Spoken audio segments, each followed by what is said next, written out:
하나님께 가까이 함이 내게 복이라. 내가 주 여호와를 나의 피난처로 삼아 주의 모든 행적을 전파하리이다. 아멘. 찬송가 8장 하나님께 찬양드립니다.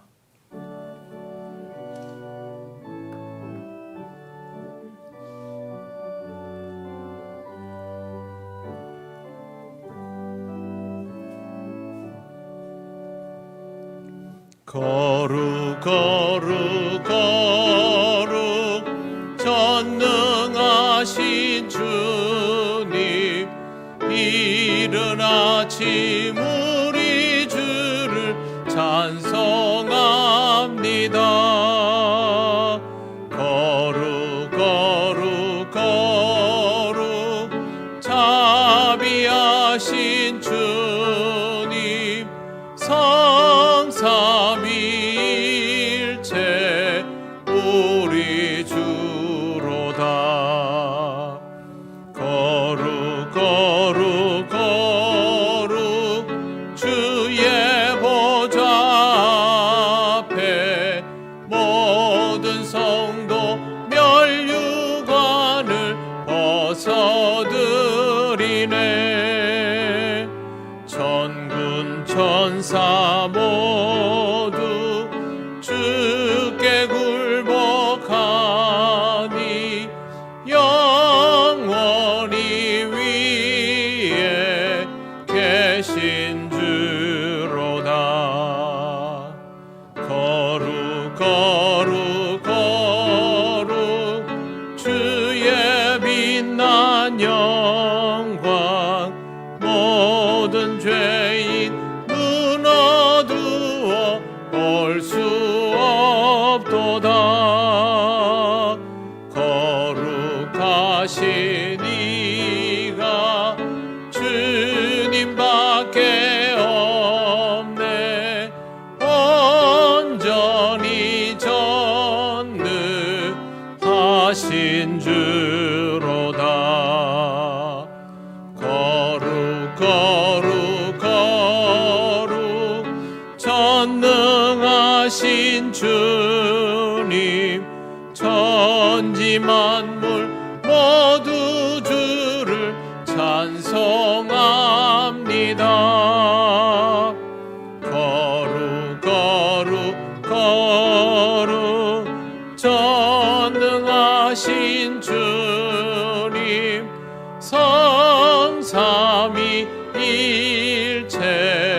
우리 주로다.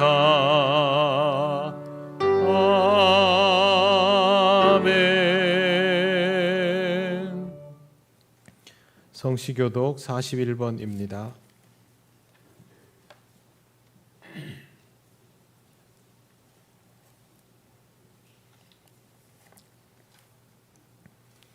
여호와께서 다스리시나니 땅은 즐거워하며 허다한 섬은 기뻐할지어다.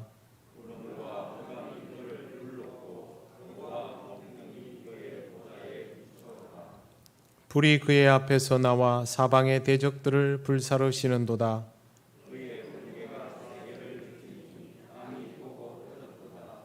산들이 여호와의 앞 곧 온 땅의 주 앞에서 밀랍같이 녹았도다.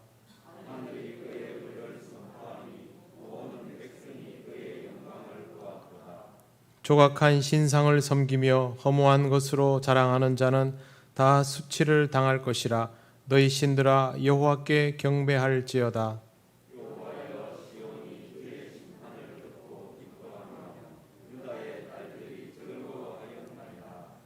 여호와여, 주는 온 땅 위에 지존하시고 모든 신들보다 위에 계시니이다.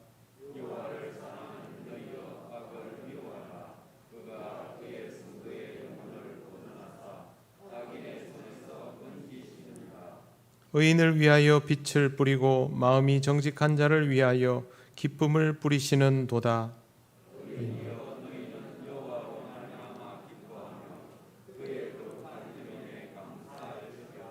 아멘. 나는 전능하신 아버지 하나님 천지의 창조주를 믿습니다. 나는 그의 유일하신 아들 우리 주 예수 그리스도를 믿습니다. 그는 성령으로 잉태되어 동정녀 마리아에게서 나시고 본디오 빌라도에게 고난을 받아 십자가에 못 박혀 죽으시고 장사된 지 사흘 만에 죽은 자 가운데서 다시 살아나셨으며 하늘에 오르시어 전능하신 아버지 하나님 우편에 앉아 계시다가 거기로부터 살아있는 자와 죽은 자를 심판하러 오십니다. 나는 성령을 믿으며 거룩한 공교회와 성도의 교제와 죄를 용서받는 것과 몸의 부활과 영생을 믿습니다. 아멘. 찬송가 357장 하나님께 찬양드립니다.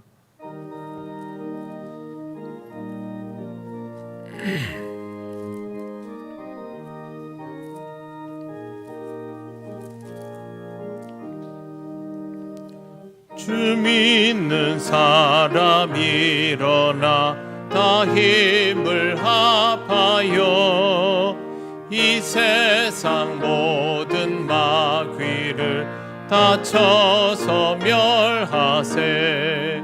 저 앞에 오는 적군을 다 싸워 이겨라. 주 예수 믿는 힘으로 온 세상 이기네. 믿음이 이기네. 믿음이 이기네.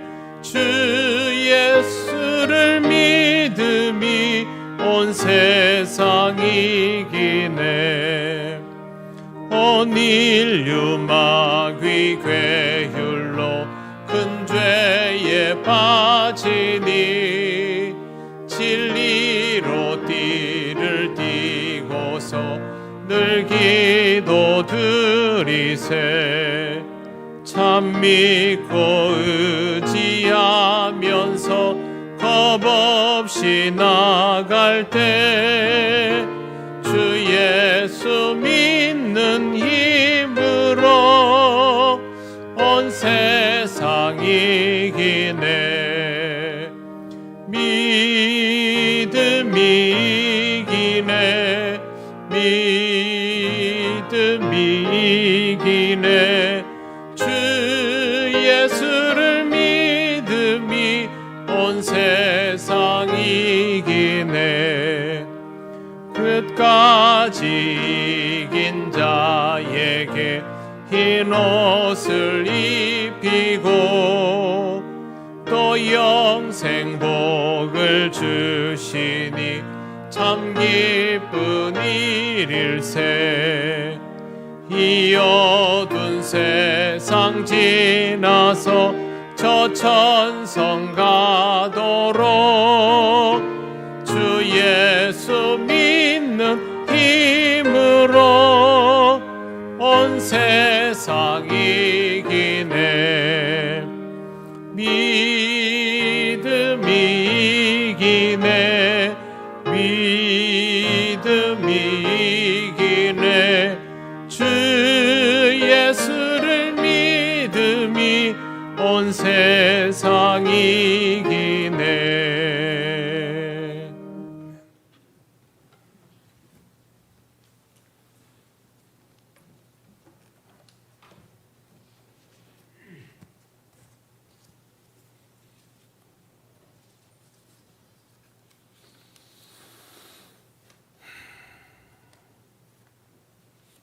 천지와 만물을 주관하고 다스리시는 하나님 아버지, 지나온 한 주간도 은혜 가운데 저희를 보호하시고 지켜주심을 감사를 드립니다. 주의 십자가 보혈을 믿음으로 저희를 의롭다 하시고 자녀 삼아주신 그 크신 은혜에 감사를 드리며 저희가 이 시간 마음을 다하고 뜻을 다하고 힘을 다하여 아버지 하나님께만 예배하오니 기뻐 받으시고 저희들의 기도를 연락하시고 응답하여 주옵소서. 저희가 코로나19로 인하여서 환난과 시험을 당할지라도 주의 말씀을 담대히 붙잡고 살아가는 우리가 되게 하옵소서. 사탄 마귀는 강교함으로 영상 매체와 문화를 통하여서 우리를 유혹하며 말씀의 홍수 가운데 거짓 목자를 통하여 우리의 믿음을 어지럽게 하려고 합니다. 저희가 말씀으로 바로 서서 우리의 싸움이 혈과 육의 싸움이 아니요 공중 권세 잡은 자와 악한 영들과의 싸움임을 잊지 않고 우리가 말씀에 비추어 사탄의 강교한 술수를 깨트리는 믿음의 선한 싸움을 끝까지 싸우게 하여 주시옵소서. 이러한 시기에 저희가 어린 자녀들을 더욱 말씀으로 양육하며 기도로 지켜나갈 수 있게 하여 주시옵소서. 가을 기도회를 통하여 무릎으로 주님 앞에 서며 영적으로 새롭게 각성하는 은혜의 시간이 되게 하옵소서. 일교차가 심하여지는 계절입니다. 어린 아이부터 어르신들까지 건강의 은혜를 허락하여 주시고 주님의 은혜 가운데 날마다 감사함으로 살아가게 하옵소서. 어머님을 천국에 입성시키시고 천국에서 다시 배울 날을 믿음으로 소망하는 가정 위에 믿음의 경주를 다하며 더욱 주님을 바라보며 살아가게 하여 주옵소서. 예배를 위하여 봉사하는 이들을 기억하시고 주님께서 그 헌신을 기억하여 주시옵소서. 말씀을 전하실 목사님의 입술을 온전히 성령께서 주관하시어 인간적인 생각이나 판단이 아니라 오직 주의 말씀만이 바르게 전하여지게 역사하여 주옵소서. 선포되어지는 말씀이 저희들 각자에게 주어지는 말씀으로 받아 기쁨과 감사가 넘쳐나는 축복의 시간이요 은혜의 시간이요 성령의 은혜가 충만한 예배로 우리 하나님 홀로 영광 받으시옵소서. 길이요 진리요 생명이 되시는 우리 주 예수님의 이름으로 기도드립니다. 아멘.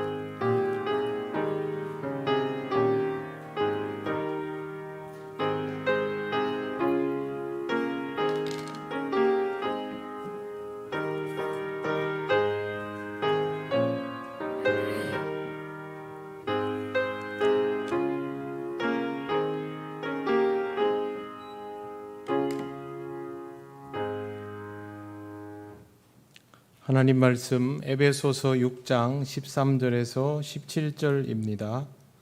이 말씀은 신약성경 316쪽에 있습니다.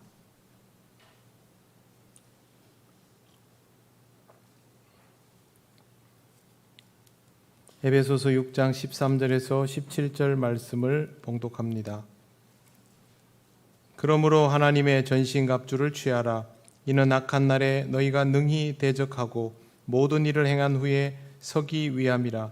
그런즉 서서 진리로 너희 허리띠를 띠고 의의 호심경을 붙이고 평안의 복음이 준비한 것으로 신을 신고 모든 것 위에 믿음의 방패를 가지고 이로써 능히 악한 자의 모든 불화살을 소멸하고 구원의 투구와 성령의 검 곧 하나님의 말씀을 가지라.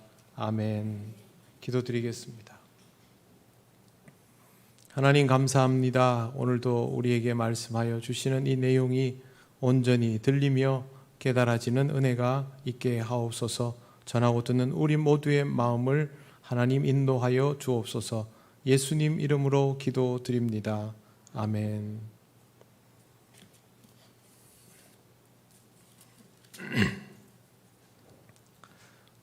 지난주에 영적 전쟁의 실체가 무엇인지 우리가 누구를 상대해야 하는지에 대해서 말씀을 전했습니다.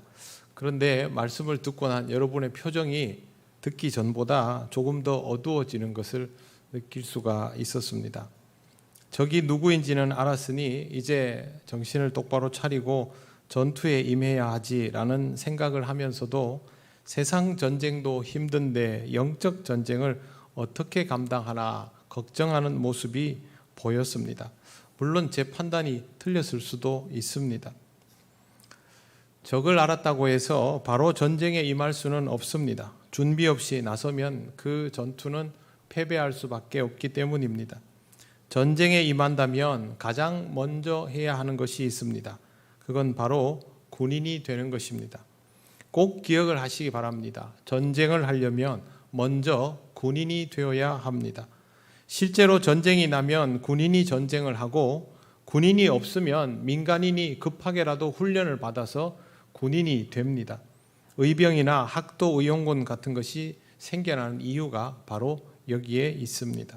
군인이 되지 못한다면 결코 전투에 임할 수 없기 때문입니다.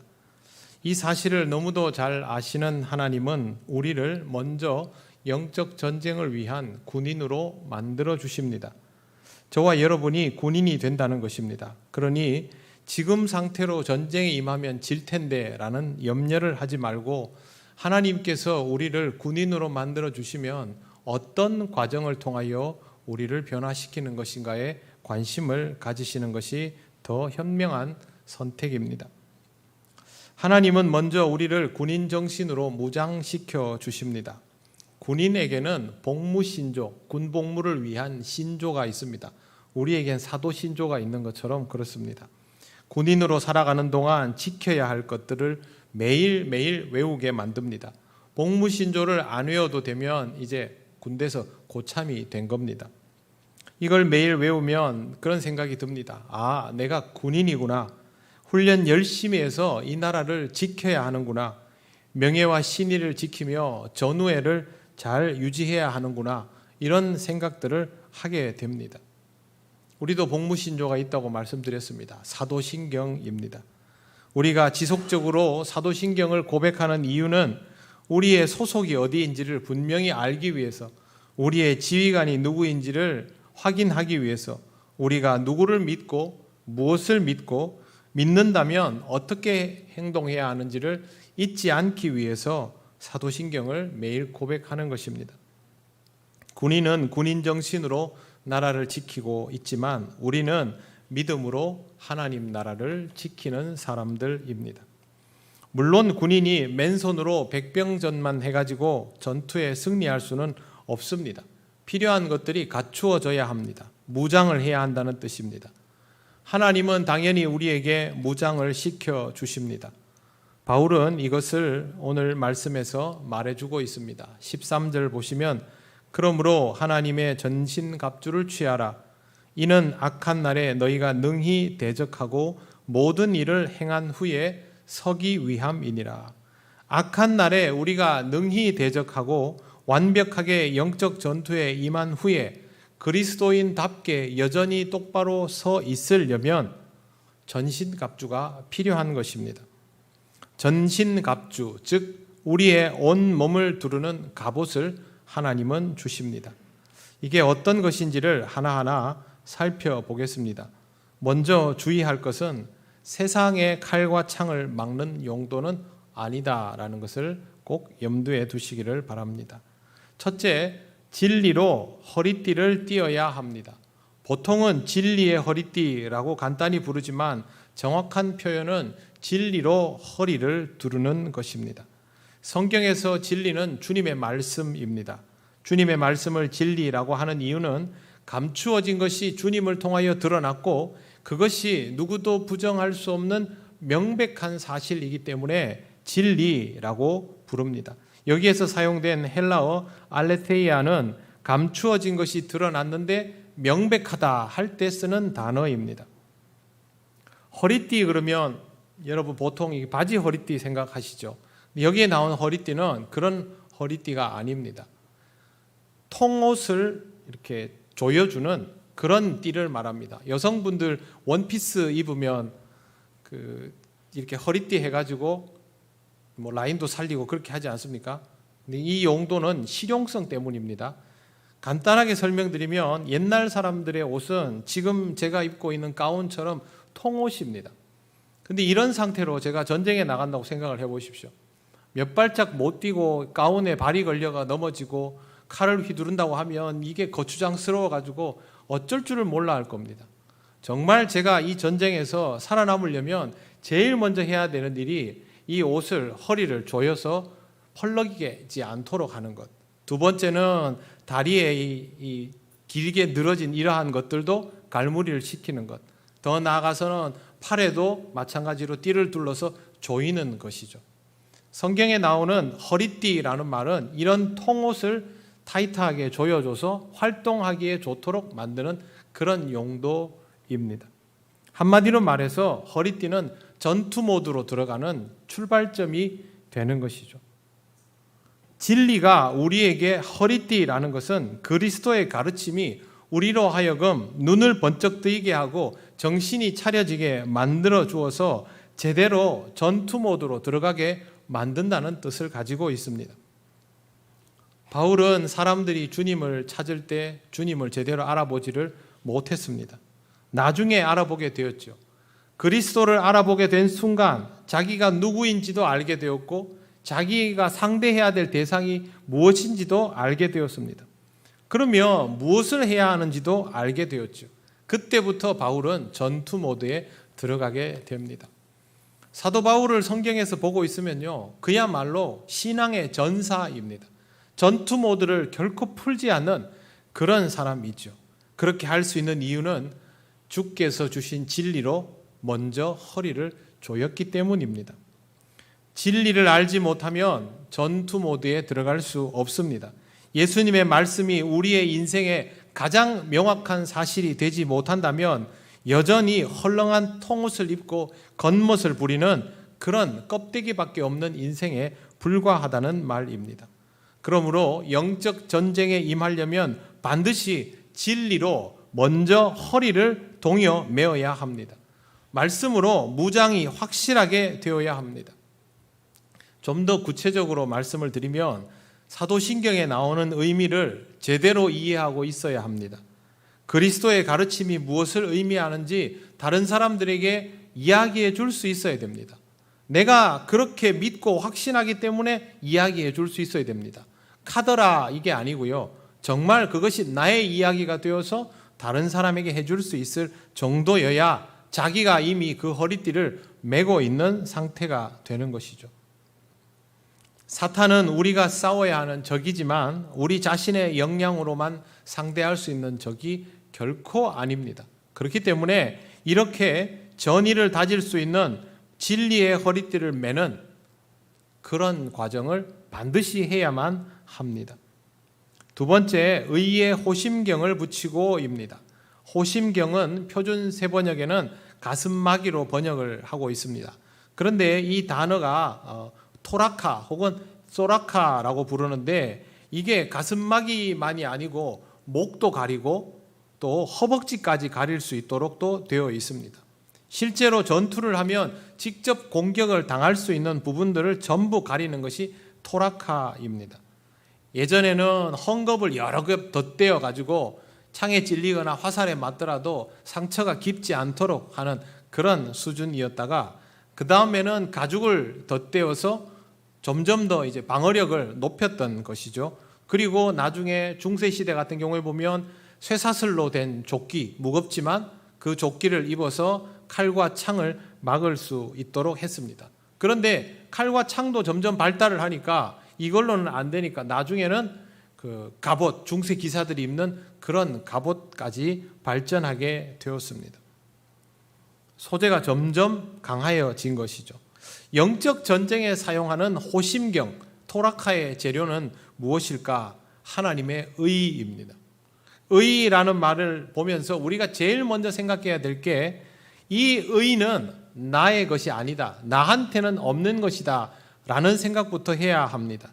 만약 의가 나에게 있는 것이라고 생각을 해버리면 그건 굳이 갑옷을 벗고 맨몸으로 전투를 하겠다라는 것과 똑같습니다. 그 전투는 이길 수 없습니다. 몸을 지키지 못하면 용맹한 전투를 하기 어렵습니다. 갑옷을 입고 보호구를 착용을 해야 전쟁에 나가서 칼이 와도 달려 들어갈 수 있죠. 맨몸으로는 스쳐도 죽는데 어떻게 달려 들어갈 수 있습니까? 전투에서 사용되는 무기는 살상용입니다. 연습용이 아닙니다. 모든 무기들은 역사 이래 어떻게 하면 상대방에게 치명타를 입힐까? 한 번에 죽일 수 있을까? 그것만 연구해서 만든 것들이기 때문에 이런 보호구 없이는 들어갈 수 없는 것이죠. 그래서 재료가 참 중요한데 바울은 그것이 바로 하나님의 의라고 말합니다.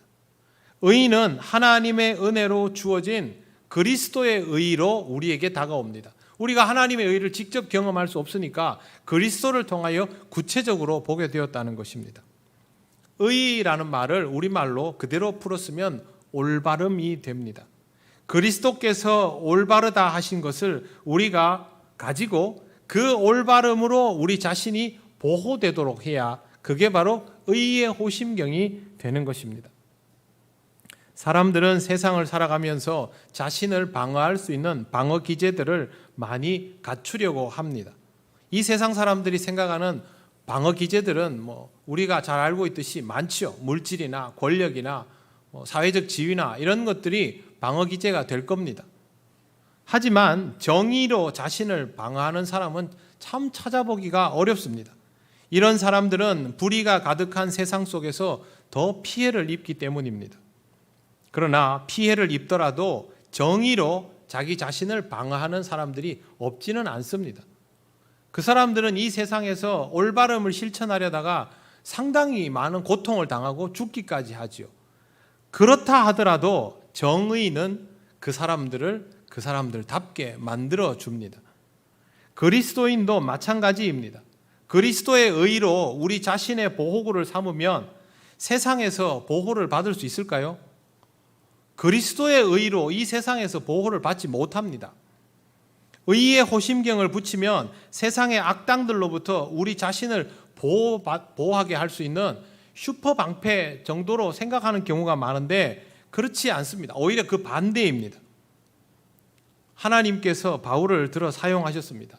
바울이 복음을 열심히 전할 때 하나님께서 바울이 상하지 않도록 다치지 않도록 보호해 주셨습니까? 전혀 아닙니다. 바울은 가는 곳마다 고초를 겪었습니다. 감옥에 갇히고 두들겨 맞고 배를 타면 풍랑을 만나고 죽을 뻔하고 그런데 죽지는 않았습니다. 죽을 뻔 여러 번 했죠. 결국에는 복음을 전하다가 바울은 순교합니다. 그것도 우리보다 훨씬 짧은 생을 살고 세상을 떠납니다. 그럼 바울은 전쟁에서 졌습니까? 죽었으니까? 아닙니다. 바울은 영적 전쟁에서 승리한 사람입니다. 하나님의 의가 그가 죽을 만한 고통을 겪는 순간에도 그리스도인으로서의 모습이 변질되지 않도록 그를 지켜주었기 때문이죠. 그래서 바울은 끝까지 복음을 전할 수 있었던 것입니다. 하나님의 의는 우리의 심령을 보호하는 것이지 우리의 육체를 보호하는 호심구가 아닙니다. 그러므로 여러분 의의 호심경이라는 말을 오해하지 않도록 하시기를 바랍니다. 의의 호심경은 우리를 그리스도인답게 지켜주는 것이지 우리의 육체나 우리의 재산이나 이런 것들을 지켜주는 갑옷이 될 수 없습니다. 영적 전쟁은 우리를 그리스도인답게 만들지 못하게 하는 그런 대적과 싸우는 전쟁입니다. 그러니 우리가 여기에서 지켜야 할 것은 그리스도인다움이죠. 그리스도인다워지고 싶어야 이 의의 호심경이 쓸모가 있습니다. 내가 육체적으로 고통을 당하더라도 생활 속에서 어려움이 있더라도 그래도 나는 그리스도인이어야 하기 때문에 그리스도인다운 모습을 지키고 싶다. 하나님이 나를 그렇게 지켜주시면 좋겠다. 이런 사람에게 의의 호심경이 유효한 것이죠. 그냥 아주 단순하게 하나님이 우리를 지켜주시려고 하실 거니까 우리를 보호할 방패를 주실 것이다. 갑옷을 주실 것이다. 그렇게 생각하지 말고 우리를 그리스도인답게 하시려고 의의 호심경을 주셨다는 것을 꼭 기억하시기를 바랍니다.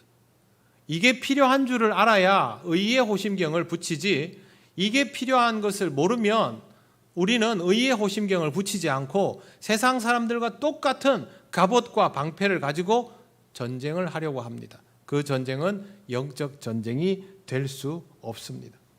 의로움을 벗고 죄악되게 살아가면 하나님이 주신 갑옷을 스스로 벗는 행위라는 것을 기억하시고 의의 호심경을 입혀주시면 벗지 않도록 하시기를 바랍니다. 그래야 그리스도인답게 살아갈 수 있습니다. 15절 보십시오. 평안의 복음이 준비한 것으로 신을 신고 라고 되어 있습니다. 로마 제국은 역사상 최강의 제국이라고 불립니다. 몽골이나 또 훈족이나 거대한 제국을 세웠지만 로마를 최고라고 부르는 이유는 여러 분야에서 로마가 이미 2000년 전에 엄청난 것들을 이룩해 놓았기 때문입니다. 지금 우리가 사용하고 있는 사회적인 시스템이나 법제 같은 것들, 도로망, 수리시설 이런 것들은 정치제도도 마찬가지고요. 이미 로마 시대부터 시작되었던 것들입니다.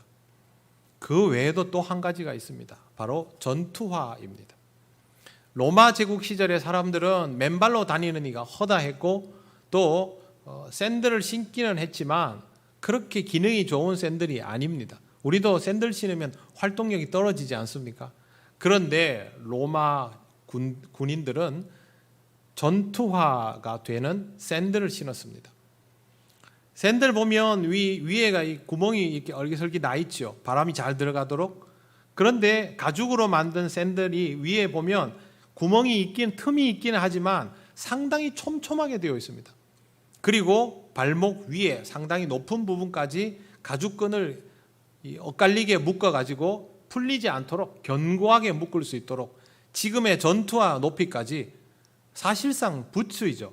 부츠 기능을 할 수 있도록 되어 있고 무엇보다 특이한 것은 바닥에 가죽을 겹겹이 대가지고 우리가 신는 운동화나 구두처럼 쿠션이 있도록 두툼하게 하고 밑에 쇠징까지 박았습니다.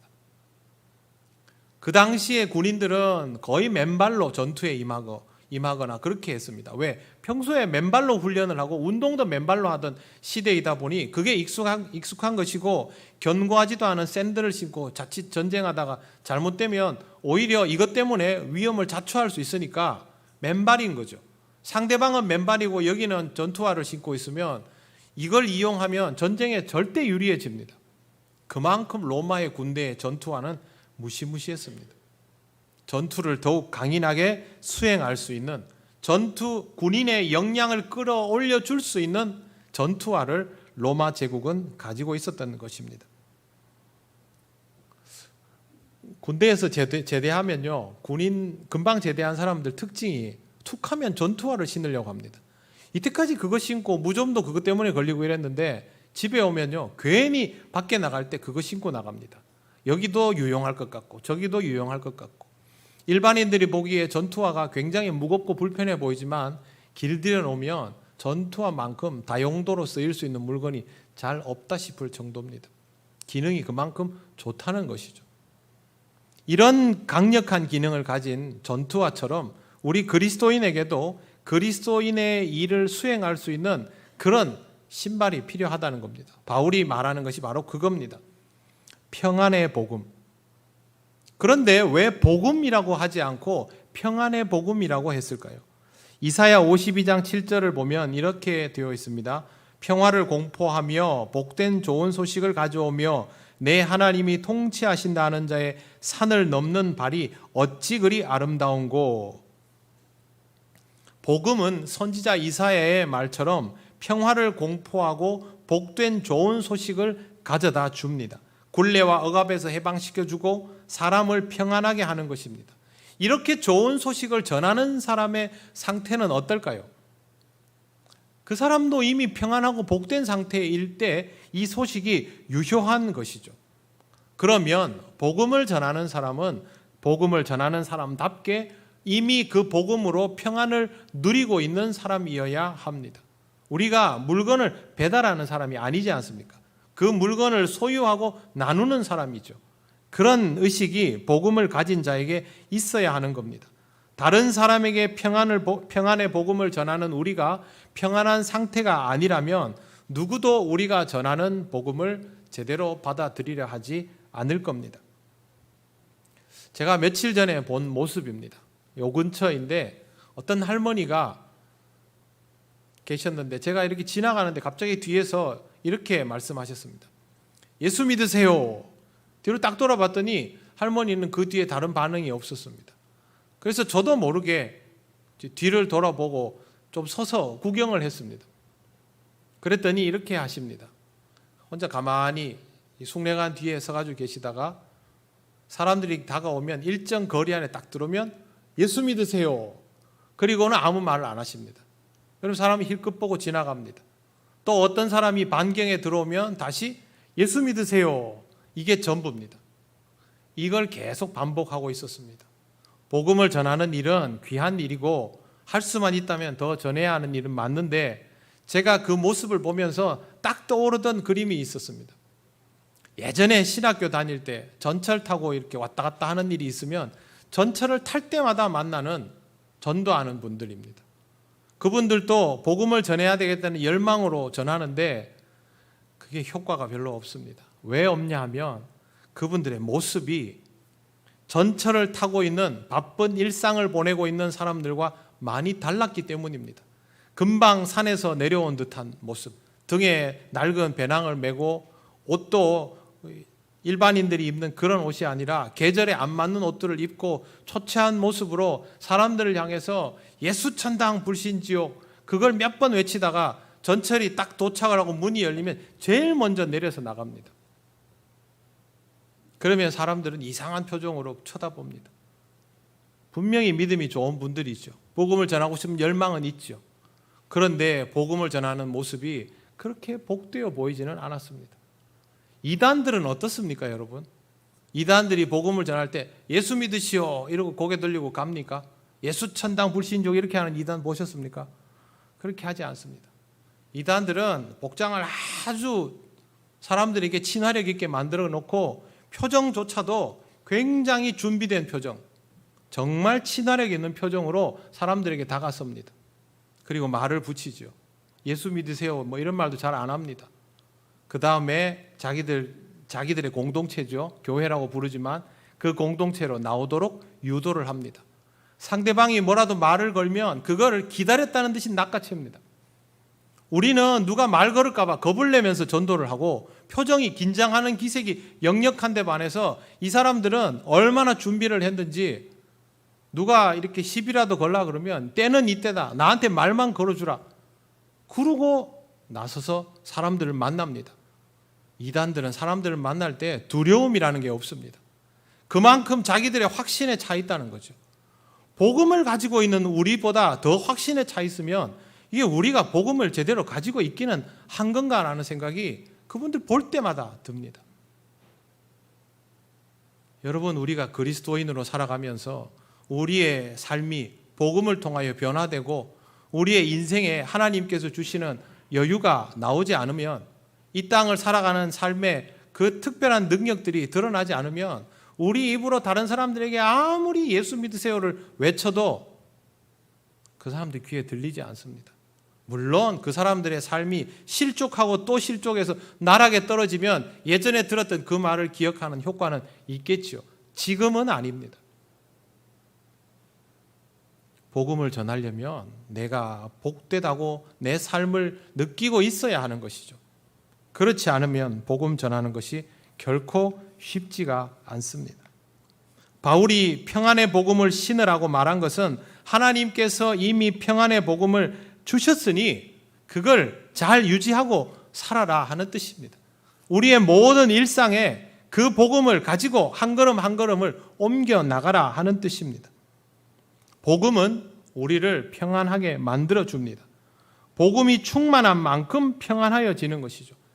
복음이 우리를 배부르게 하지도 않고 살찌게 하지도 않는데 복음이 코로나와 불경기를 물리쳐 주는 것도 아닌데 어떻게 우리가 평안해질 수 있습니까? 라고 말할 수 있습니다. 그런데 복음은 그런 용도가 아닙니다. 샬롬이라는 말을 잘 아실 겁니다. 코로나와 불경기를 예로 말씀드리면 샬롬은 코로나와 불경기가 사라지는 것이 아니라 여전한 상황에서도 하나님이 함께 하시기 때문에 불안해하지 않는 것이 샬롬입니다. 샬롬은 문제가 없어지는 것이 아니라 하나님이 함께 하셔서 그것이 더 이상 나에게 문제가 되지 않는 상태를 말합니다.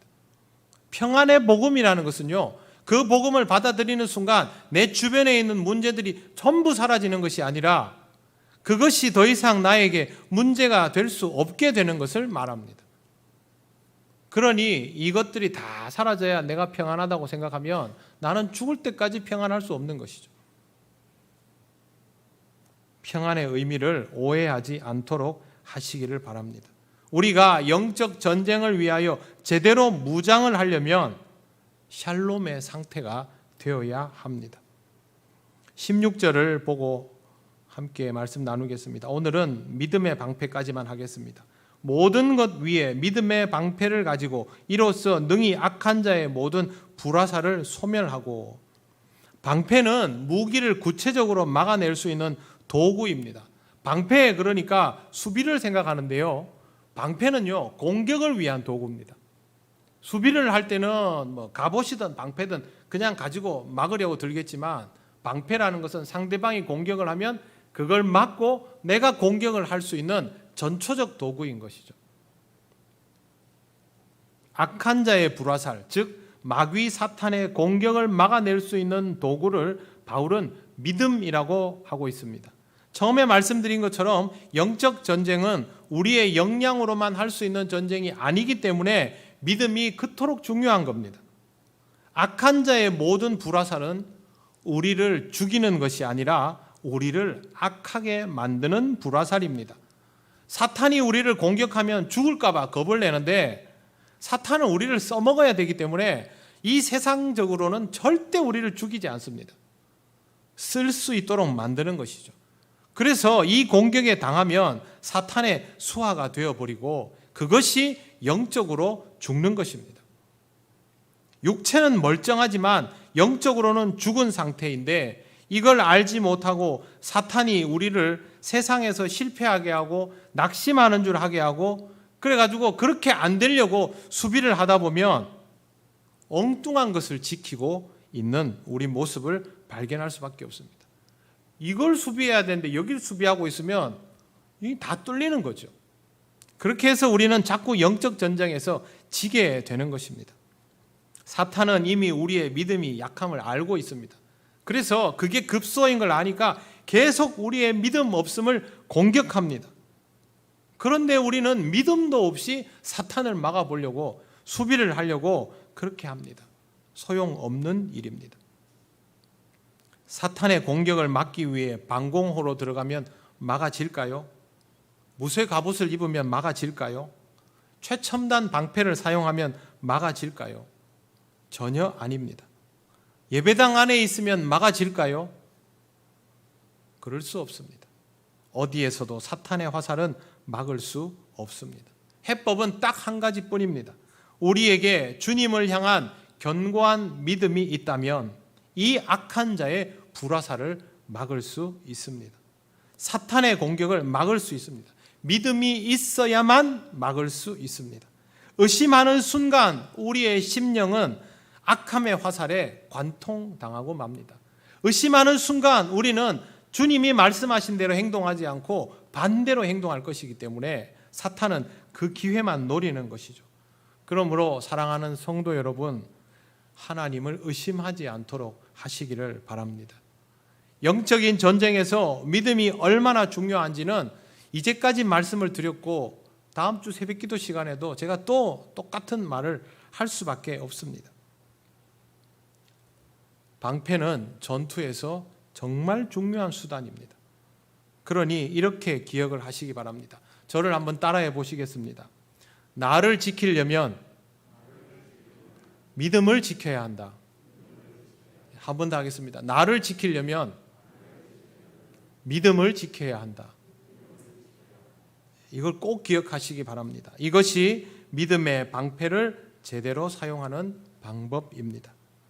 사랑하는 성도 여러분, 영적 전쟁은 이 세상의 어떤 전쟁과도 다릅니다. 그래서 제가 오늘 여러분에게 설명드린 내용들이 매우 생소하게 들릴 수 있다는 것도 잘 압니다. 하지만 영적 전쟁은 이렇게 무장해야만 제대로 하나님의 전신갑주를 입는 것이 되고, 우리가 비로소 전투에 임할 수 있는 준비를 조금이라도 더 갖추는 것이 됩니다. 영적 전쟁이 여러분의 삶 속에서 어떤 방식으로 일어나고 있는지, 사탄이 어떻게 여러분의 인생을 그렇게 집어삼키려고 시도하고 있는지, 내 인생은 어떤 영역에서 신앙적으로 가장 많이 침해를 당하고 있는지, 그걸 잘 보시기를 바랍니다. 코로나와 불경기가 우리를 위협하는 것 같습니까? 그렇지 않습니다. 인류는 역사 속에서 이와 같은 일들을 반복적으로 겪어오고 있습니다. 중요한 건 그게 아니라 다른 것이 우리를 더 위협하고 있다는 사실을 깨닫는 것입니다. 여러분의 전쟁이 무엇인지를 잘 보시고 깊이 묵상하는 시간이 되시기를 바랍니다. 전쟁은 연습이 아닙니다. 기회가 많이 있는 것이 아니므로 신중해야만 합니다. 또 영적 전쟁은 하나님이 함께 하셔야만 승리할 수 있는 전쟁입니다. 주님의 진리로 허리를 동여매시고 하나님의 의로 여러분 자신을 감싸고 하나님이 주시는 평강을 누리며 걸음을 옮기시고 믿음으로 여러분을 공격해오는 모든 것들을 오직 믿음으로 방어해 나가시기를 바랍니다. 하나님께서 여러분으로 하여금 이 전쟁에서 승리하도록 역사하여 주실 것입니다. 기도드리겠습니다. 하나님 감사합니다. 약하고 약한 우리가 어리석고 교만하기까지 하여서 수많은 영적 전투에서 패배하고도 현실을 직시하지 못할 때가 너무도 많음을 고백합니다. 다시 한번 진리의 말씀으로 무장하며 우리의 필요한 것들을 하나님 채우실 때에 새롭게 하나님의 군대로 거듭날 수 있도록 인도하시고 역사하여 주시옵소서. 우리를 지키시고 이끄셔서 이 전쟁에서 승리하게 하실 줄 믿사오며 예수님 이름으로 기도드립니다. 아멘. 찬송가 349장 찬양하시며 봉헌하시겠습니다.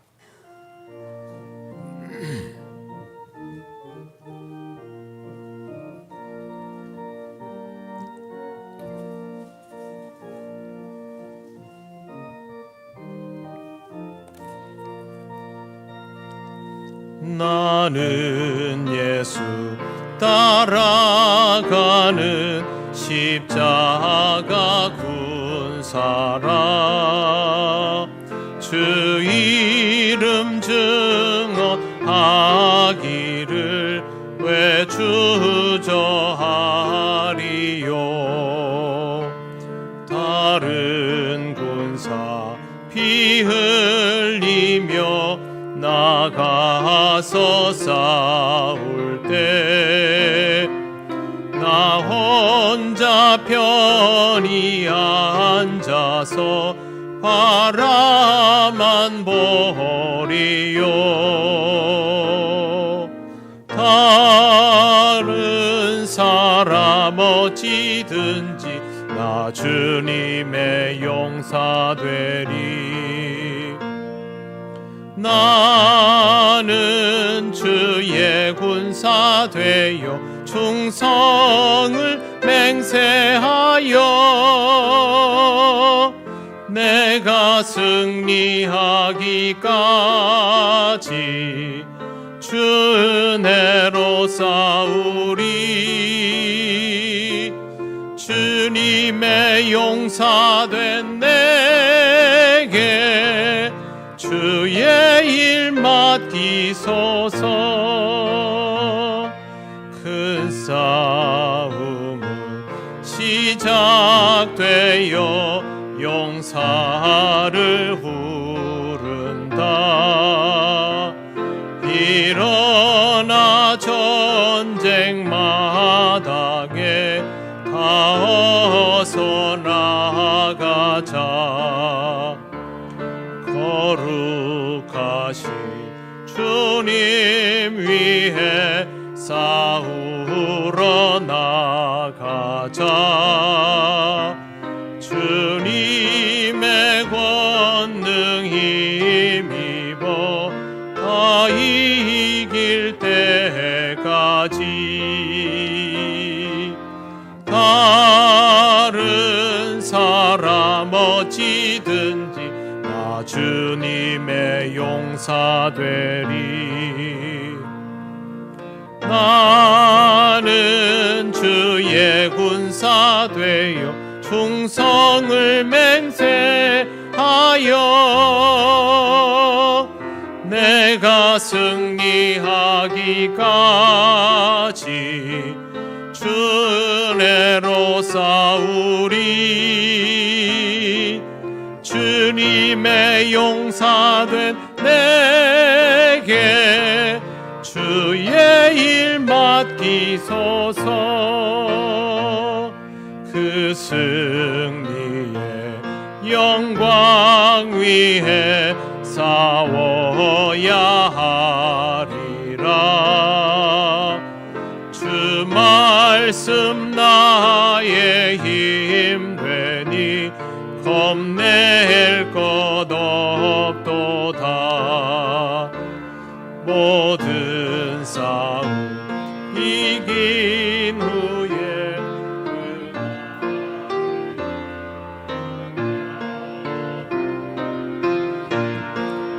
높이 부르며 큰 영광 누리리. 다른 사람 어찌든지 나 주님의 용사 되리. 나는 주의 군사 되어 충성을 맹세하여 내가 승리하기까지 주 은혜로 싸우리. 주님의 용사 된 내게 주의 일 맡기소서.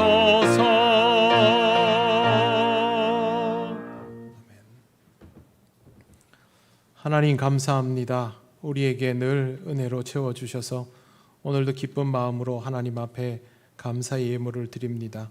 하나님 앞에 흔들림 없는 믿음의 군사로 살아갈 수 있도록 인도하여 주옵소서. 다음 한 주간도 우리 통영교회 모든 성도들을 지켜주시기를 원합니다. 어렵고 힘든 시절이오니 하나님 주신 은혜가 무엇인지를 늘 느낄 수 있도록 풍성히 채우시고 그때마다 감사와 찬양과 영광을 잊지 않는 우리가 되게 하옵소서. 감사드리며 예수님 이름으로 기도드립니다. 아멘.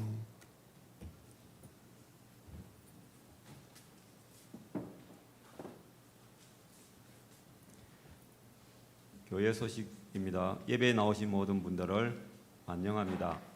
처음 오신 분은 새가족부의 안내를 받으시기를 바랍니다. 오늘은 대한예수교 장로회 총회가 지정하는 총회주일로서 교단 산하의 모든 성도가 공적 교회의 한 사람으로서 예배하고 봉헌하는 날입니다. 영적 성장을 위한 가을 새벽 기도회가 9월 6일 월요일부터 10일 금요일까지 본당에서 시작되겠습니다. 안내표가 필경대에 준비되어 있사오니 순서를 맡으신 분들은 잘 준비하시기 바랍니다.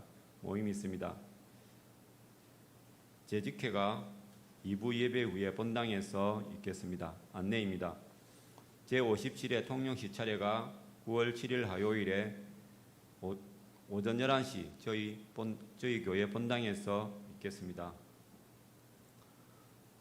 그리고 부족한 제가 진주 남로회 연합회 장로회 회계를 맡게 되었습니다. 많이 부족하오니 성도님들께서 기도해 주시면 감사하겠습니다. 그리고 오늘 김두선 지사님 그리고 김강욱 집사님 가정에서 모친상 그리고 김강욱 집사님의 장모상을 당하시고 위로해 주셔서 감사하다고 떡을 준비하셨습니다. 위로해 주시고 나중에 나가실 때 떡을 받아가시면 되겠습니다. 9월 함께 나눌 기도 제목과 좋은 습관 가지기 캠페인은 주보를 참조해 주시기 바랍니다. 이상입니다. 네, 하필이면 장로님이 오늘 광고를 맡으셨네요.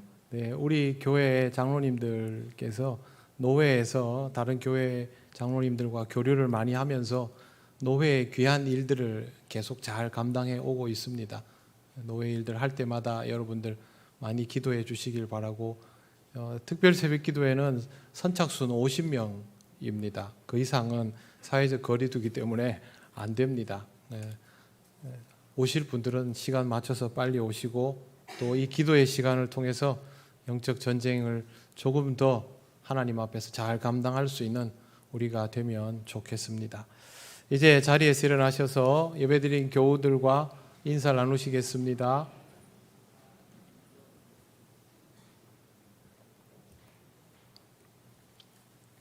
찬송가 635장 주기도문 찬양 드립니다.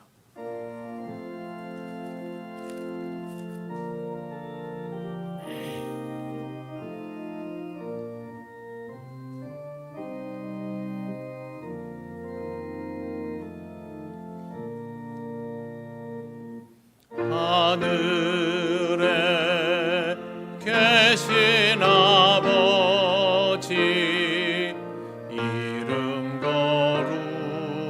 거룩하사 주님 나라 임하시고 뜻이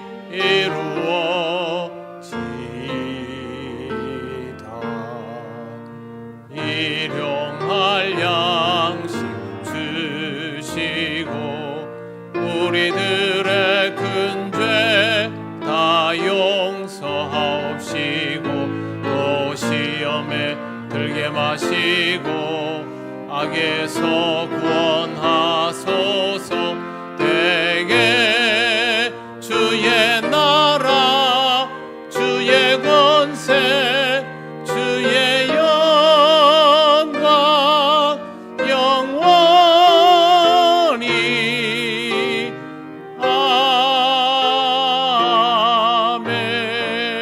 아멘.